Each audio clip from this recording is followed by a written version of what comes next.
are, folks, at Chicago's world-famed Century of Progress, the spectacular fair that was started by a beam of light from the Star Arcturus. People from every corner of the world came to see its magic and its marvels.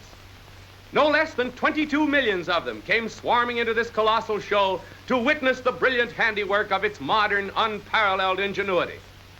Here's the famous Avenue of Flags, a beautiful flag-bedecked boulevard, every foot of its magnificent concourse filled with an endless stream of pleasure seekers.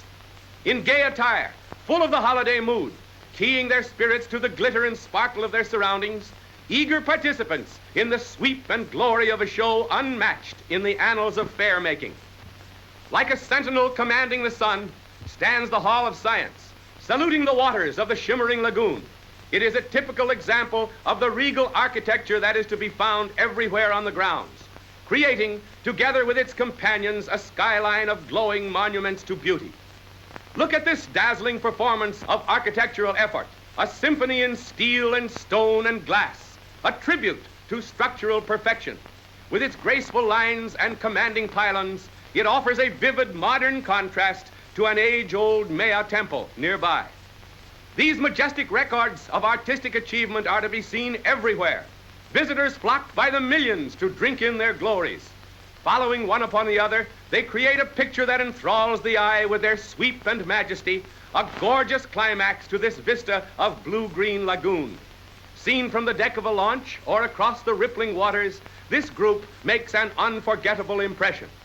Visual music with chords of rainbow hues, the dream of the artist come true, the hope of design made real. Mingling with the brisk tone of modern America, we find, too, the spice and flavor of the foreign.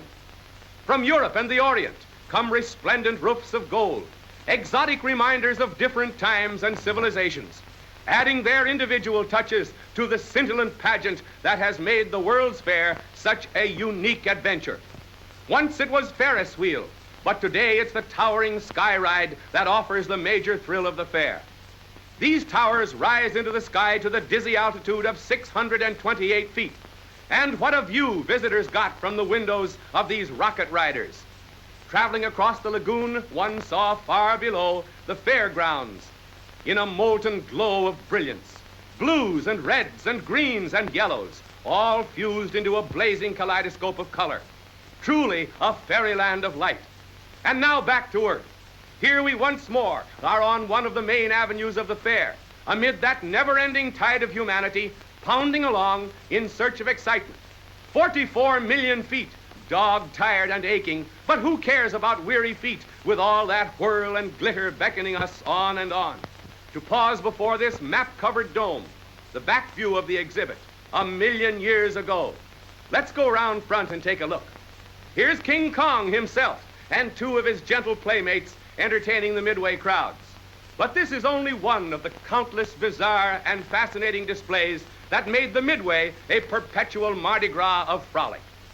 The Midway, chief artery of thrills, city of million lights and spectacles, a blaze of flaming color, of sights and sounds and hurly-burly, teeming with magicians, sword swallowers, dragon rides, alligator fighters, Egyptian hotcha girls, sideshow wonders, a midget village, and what else do you like? And rivaling this conglomeration of freaks and fakers are the bazaars from Belgium, Germany, France, Holland, and other countries, enticing with great bustle and ballyhoo the curious visitor with their strange and tempting wares. And of course, no Midway is complete without a few spine curlers. And here's our old friend and thrill maker, the roller coaster, providing heartthrobs and spine chills aplenty. All kinds of visitors came to the fair. Here is Admiral Byrd's flagship, back from its adventures in the lands of snow and ice, to take a dominant position in the aggregation of queer craft and roaring planes that came to roost on the waters of the fair.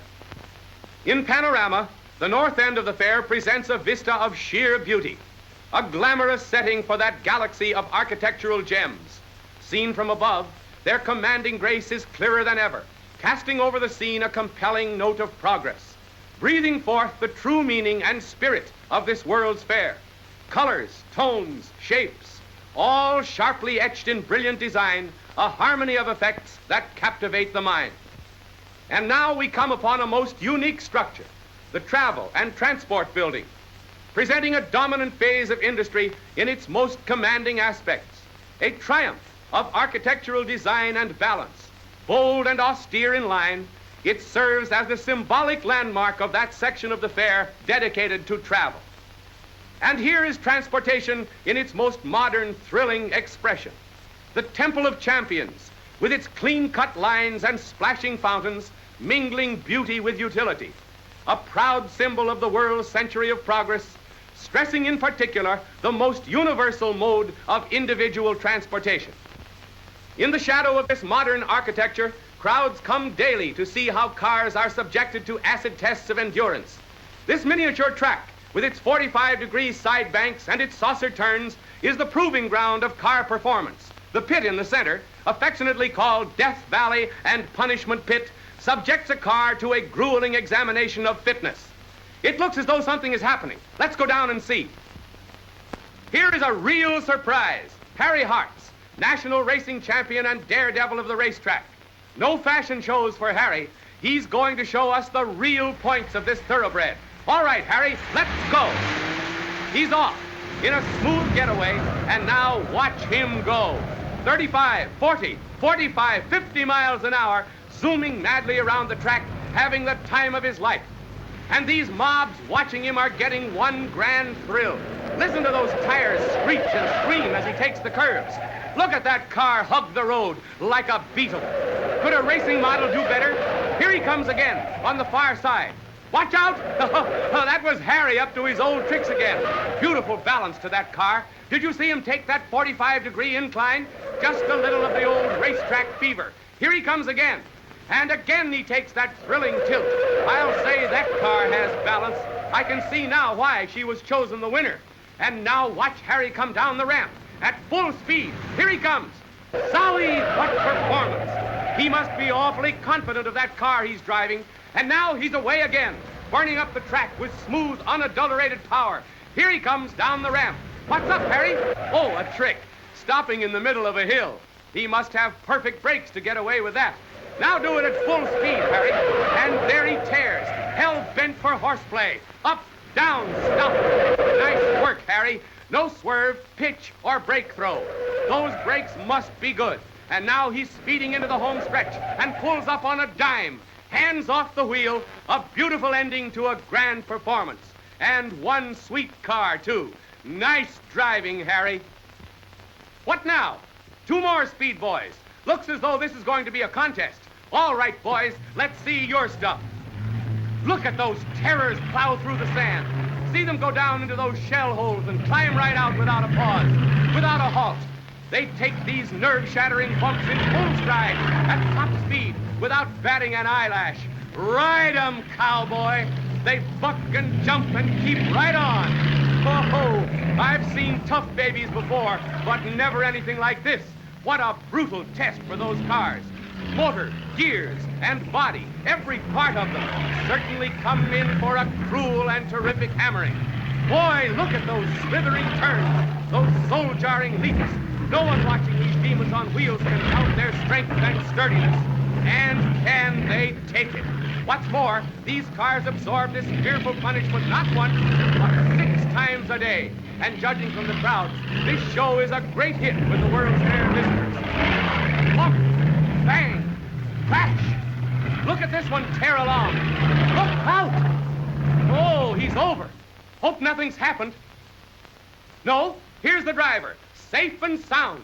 Not only safe, but enjoying himself. Looks as though he did it on purpose. I'll bet he just did it just to prove the safety of those all-steel bodies. Let's see the damage. Put her up on her wheels. Boy, was I fooled. That car is as good as new. Just a little shake-up. But what's that to these all-steel body punishment fiends? Can you beat that? Off on its own power again. I bet all you folks are wondering what kind of a car that is. Why, it's a Plymouth. My hat's off to that bus. Those high-geared performers never falter. They are the actors in a show that must go on, which does go on, not once or twice, but 6 full times a day, every single day, week after week, month after month, and with the tenacity of real champions, they keep right on, unmindful of the exhausting effects of the most thorough test ever devised, thus exemplifying real achievement, real progress in motor car safety and construction. Let's give those drivers and those sturdy cars a great big hand.